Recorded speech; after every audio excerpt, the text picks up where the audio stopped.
The Online Users block.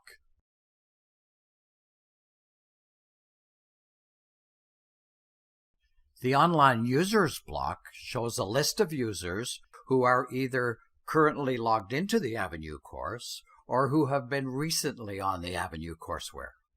The list is updated every 5 to 15 minutes.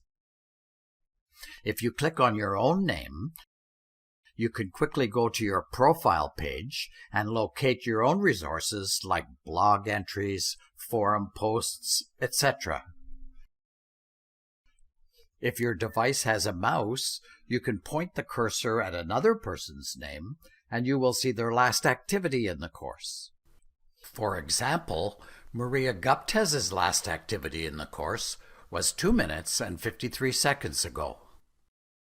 You can send a message to a student that is currently online by just clicking on this message icon. If you click on another person's name, you can see their profile and find out more information about them.